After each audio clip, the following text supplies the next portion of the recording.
Hello, ladies and gentlemen. Welcome back to Age of Empires 2 with Triax 2. I recorded this episode once and it kind of failed. So, we are currently about to engage into the sixth episode, or the sixth mission of the William Wallace Learning Campaign, talking to us all about forging alliances. So, let's go ahead and get started. Were depleted at the Battle of Stirling, so we need to strengthen our economy once again before pushing south into lands held by the English. We need to construct a market and establish trade routes to the villages of friendly clans. Local legends speak of 3 sacred relics hidden south of Stirling. Acquiring these artifacts for Wallace's army will be a great boost to Scottish morale. So, basically we have, this is our mission completion objective, but completing the market like they suggested is a secondary objective. So we're going to go ahead and start the game, and then we're going to pause it. The army has been rallied by recent victories against the English. The situation's starting to look up. So we're going to send the priest over here to capture these sheep. You get started on that. You start there. You guys can start there. You're going to start chopping trees. You two are going to come down here. And you're going to build 1, 2, 3, 4, 5 houses. You and you are going to come over here. You're going to come here and build. You're going to do nothing. You're going to start researching that. And you are going to come over here. Wrong button. I had to find the right button. So you guys are going to be 1. Did you know that there's 3 different modes for the minimap in the lower right corner of the screen? Yep. You can show only military units or only resources and trade units by clicking the buttons just below and to the right of the minimap. It will help the morale of our army to collect holy relics and place them in our monastery. One of the relics is close to your town. An ally has another relic, and the English have captured a herd. You can retrieve a relic by clicking a monk and right-clicking the relic. Monks have other abilities as well. They can heal your injured soldiers or those of your allies. They can also attempt to convert enemy soldiers to join your army. Good! You have a relic. Protect the relic in the monastery by right-clicking the monastery. Perfect. You now have 1 relic garrison. Relics garrisoned in your monastery will slowly add gold to your stockpile. Right. So, and he's not kidding. If we watch, you can see the gold slowly ticking up, even though we're not mining any. The more relics you have, the faster it adds to your stockpile. So we're going to have 2 of our... Farms are a good source of food once you've exhausted forage bushes and animals. Farms are built like buildings and must be periodically rebuilt. To gather food from a farm, click a villager, then right-click a farm. Yes. We're going to order the mill to automatically reproduce several. I did do horse collar while he was yapping, because horse collar makes foods produce more, farms produce more food, which will, I believe, takes effect once we actually, if I look at it. It doesn't say. Cannot be converted by enemy monks. Ha, very funny. Let's see. So we're going to need. Oh, I also upgraded to men at arms. We're going to need 5 more men at arms because, quite frankly, we don't have enough troops to. We're going to put down a docks because fish are an excellent source of food. Your ally, the Yellow Flyer, will help you fight the enemy. You can also trade with your ally. To trade, you'll need to build a market. We're working on it. Just give us a minute. Right.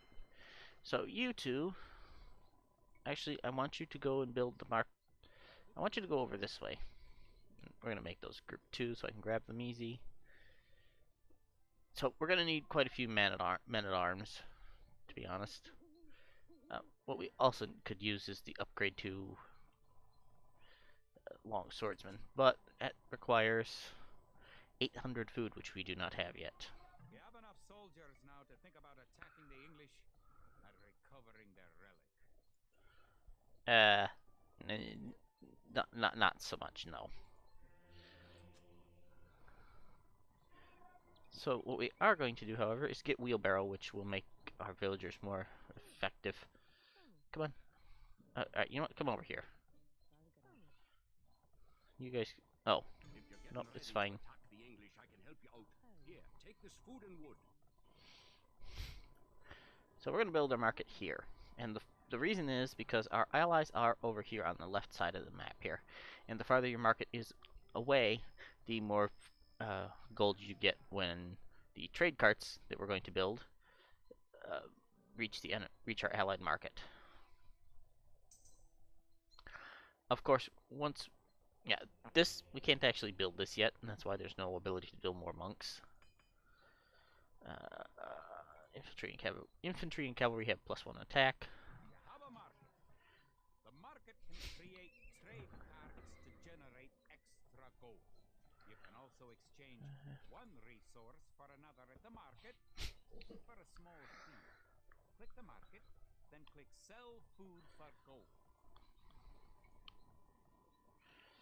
Let's see. We have everything we need from that. Let's go ahead and go over this way, and you two can start working on mining stone, because we're gonna need stone because we want some castles later. Ah, now I don't believe I showed this off, but this is the tech tree.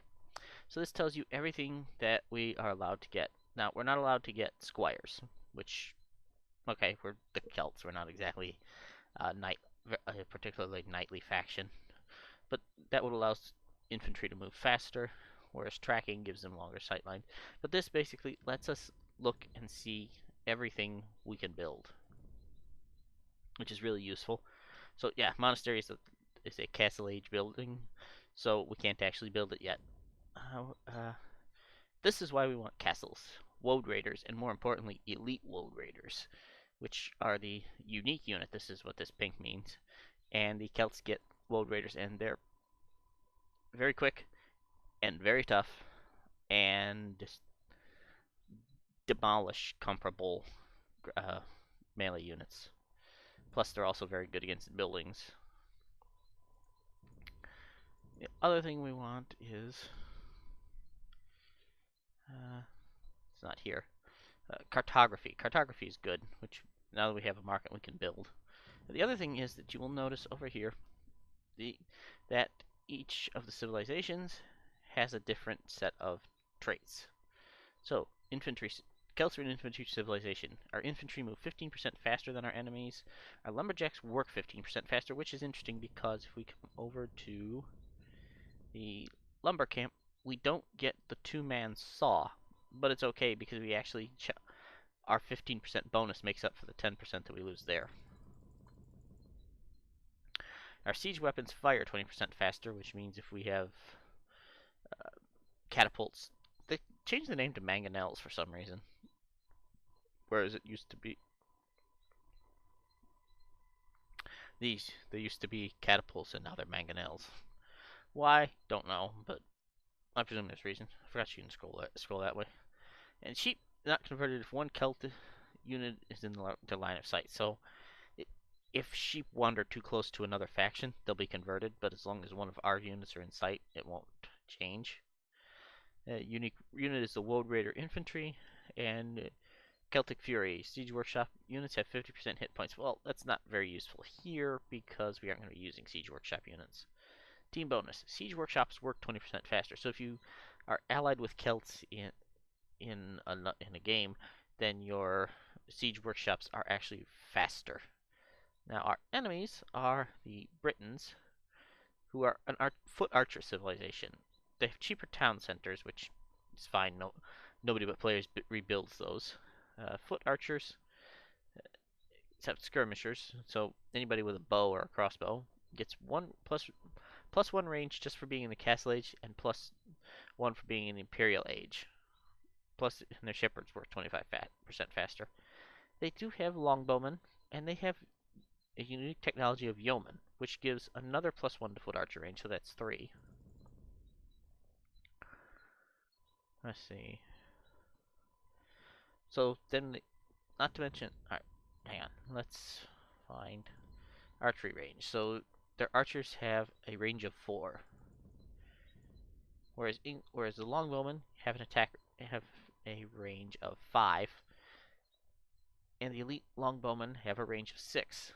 But when you add the +1 bonus for being in the Castle Age and a +2 for being in the Imperial Age, that goes up to 8.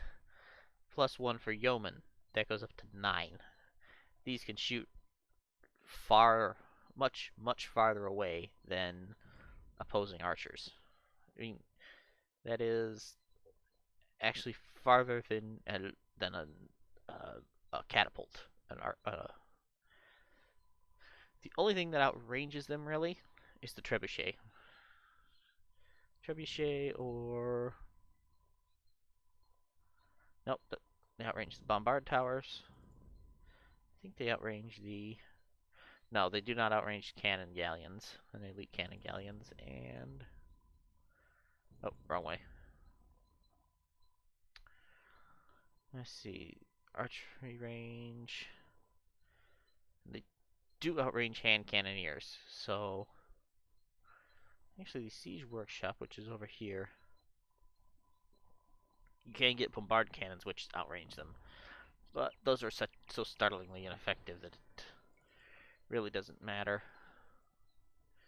Alright. Now that we have... Alright, we'll put you there. Make you 2. And your job is now to go and find the English and our allies. Oh, we also need to come over here. Actually, what we need to do is this. 100 food and 100 gold for cartography, which lets us see everything our allies can see. Which means that we don't actually have to go find our allies. Villagers and soldiers normally appear outside of the building that created them. You can have your units move to a spot once they're created by using gather points. To set a gather point for infantry, click your barracks, click Set Gather Point, then click where on the map you want your infantry to gather. Oh. Excuse me, get over here. Control 2, thank you. There we go, so now that we've researched cartography, we can come over here and see our allies. Now, when we approach our allies, then it will trigger an English attack. So, what we're going to do is send... You guys want to box up? Thank you. So these formations, line formation, basically puts melee in front, ranged in back, and then support units like the monk even further behind. Box formation puts the archers and the monks in the middle, which means they can heal anybody there. Use the technology tree to see what technologies and upgrades you can research. Click the technology tree button in the upper right corner of the screen to see the tree for your civilization. Yes, thank you. You can also press, I believe it's, yes, F2 opens and closes that. But with monks in the middle, it means I can heal any of the units around the outside. Staggered formation is the same as line, but it spreads them out a little bit, because anything with an area of attack will then do less damage to you. And flank formation is interesting. That's what the horses are, or my scout cavalry is, and I'm using that to explore more territory. Right. Sheep, go back over there. No, sheep need to go there. Thank you. So, now that we've reached this... You've reached your allies' town. Go inside and see how his city's doing. Your allies' gate will open automatically for you. Welcome. If you've come for the relic, you can find it on the hill to the northeast of our town. So, now we're going to grab our market, and we're going to tell it to produce 5 trade carts. Then we're going to 4, apparently. Then we're going to right-click on the market here. So now any trade carts will automatically come over here. And you can see gold available by trading. So that means every time a trade cart goes through, or goes from our market to this market, it will make 36 gold. Right. So I believe finding the relic here is actually what triggers the English attack. So we're going to come down here. You made a trade card. If you click the trade card on your allies' market, you can make extra gold. Right. Trade card will automatically make trips between your and your allies' market. Yep. And now we're going to advance to the Castle Age, because that will give us the ability to A, make castles, and B, to make better ground troops. Right. And the trade carts will actually take advantage of the Allied Gate. Speaking of which, we need to send you over here to grab the relic. I have 5 more you. 5. Oh. We need more stuff there. We are approaching. We also need to upgrade you to stone mining, which will allow them to mine stone faster. We're out of gold is what's happened. So, yeah.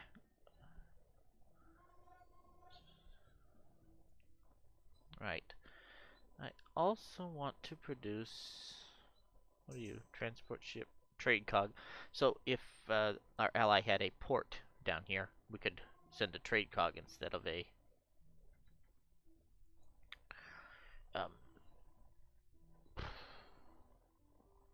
trade cart. So we'll put you there. Actually, go ahead and let's have a... No, we don't need a galley. There is some stuff that'll occur on the second page as soon as we reach Castle Age, which we're about to reach right now. There we go. Everything upgrades a little bit. We can now produce new monks. We can produce... we don't have enough gold for that. I believe we can produce... Switch... Yes, we can. We can move up to long swordsman. Thanks for the resources.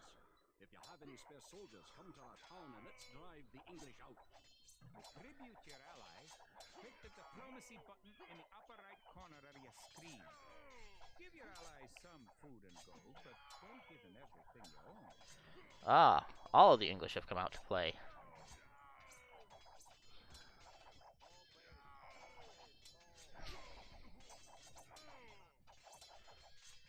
Aha. This, of course.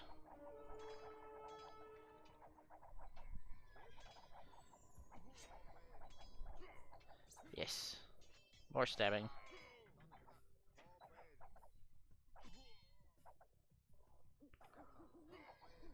Yes. And I think they managed to kill some of our trading carts, which is annoying, to say the least. Here we go. Yes. Oh, we don't have enough gold. Alright. Now we'll get a couple more trade carts instead. So, we now have all long swordsmen, which is fantastic. And we managed to pick up an English crossbowman, which is kind of handy.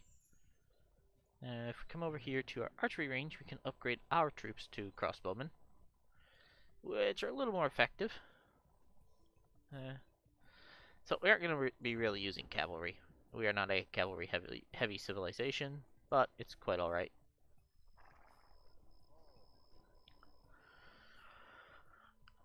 So you can come on over here with these guys. No, I'm serious, get over here. There we go. And now we have crossbowmen, which are more powerful than standard archers. We're also going to get... Oh, we don't have enough for iron casting. It's fine. You can pick up the relic. And then come back to our monastery. Now, we do need to get handcart, because handcart is really useful. We can also get double bit Excuse me. Double bit axe, thank you. So now at the market, we do have the option for caravan, which makes our trade carts and trade cogs move faster, which we will want, but we don't quite have the gold for. Oh, okay, fine. You can just stand there for a minute. And let's get some more villagers. Come on. One more armload of wood. Ah, there we go. Ah. Right, so you get to that. You can force a armload of wood to be put in. Dead farms will eventually deteriorate and have to be rebuilt from scratch.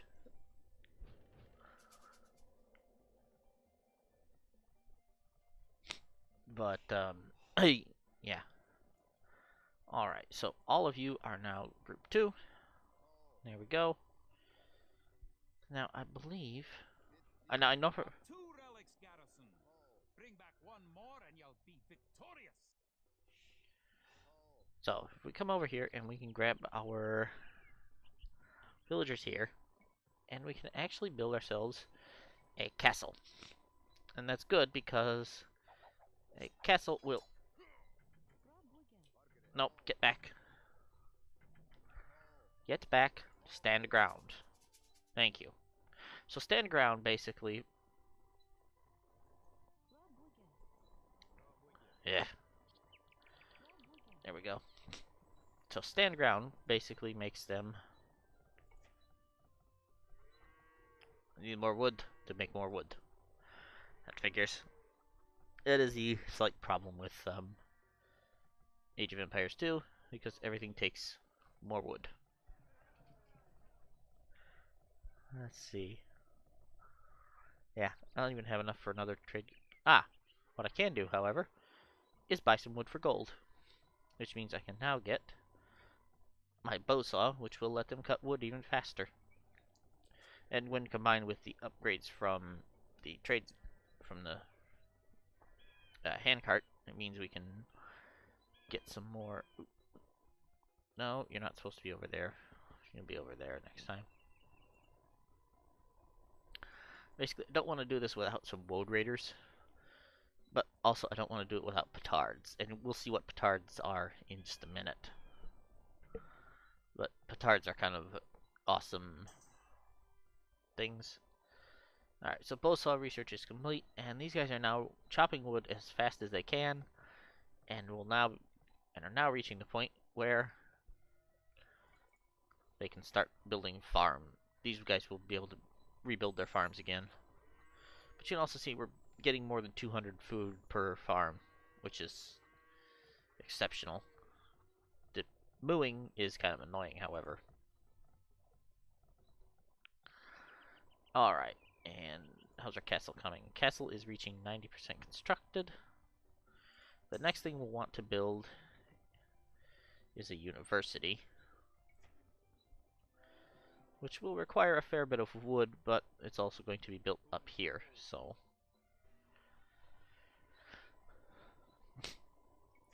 Come on. A little more wood. And the reason for the university is, as soon as we get to it, to get up there and begin building upgrades for our units. Because there's some very important upgrades there. Matter of fact, we have just enough to create 2 petards. So petards are kind of an interesting unit. It's essentially a dude with a barrel of gunpowder. And his job is to break gates.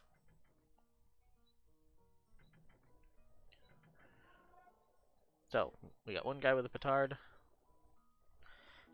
Now, the petard is the origin of the term hoisted by your own petard, because it was quite literally a canister of gunpowder that you would press against the enemy gate and light fuse and run away. If, however, the notably terrible fuses of the day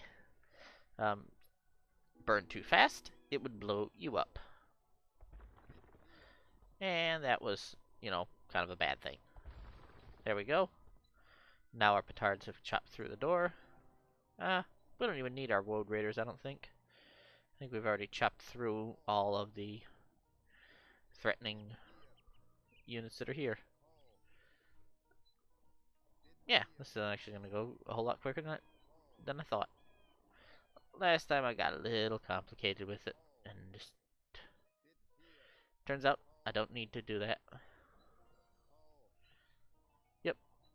So we'll just go wandering through the English town. Now, if we attack anything, they should ring a town defense bell.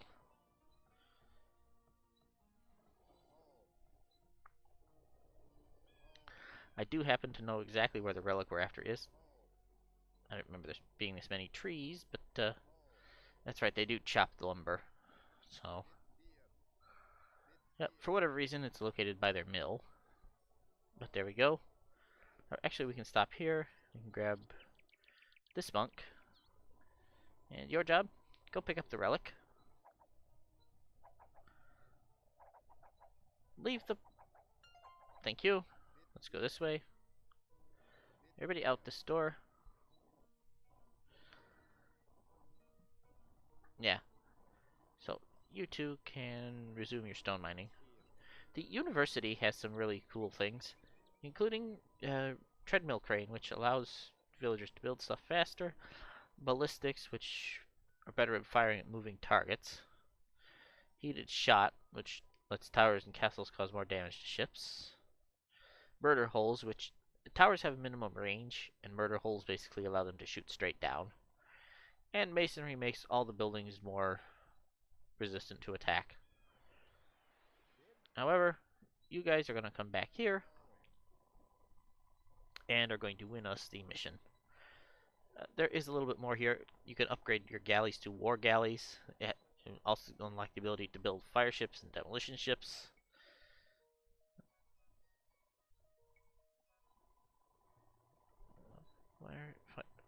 Fire galleys and demolition rafts. Okay, well, we can research that. We got a little bit of time before they get back. Yeah, because infantry are a little slow. Let's see. Yeah, cavalry move faster. There are cavalry archers, which aren't too bad. Iron casting is always fun, so we can grab that. We're about to win the mission anyway. You can bash your way through and knock down the entire English town, but it's completely unnecessary. We could even go to the Imperial Age.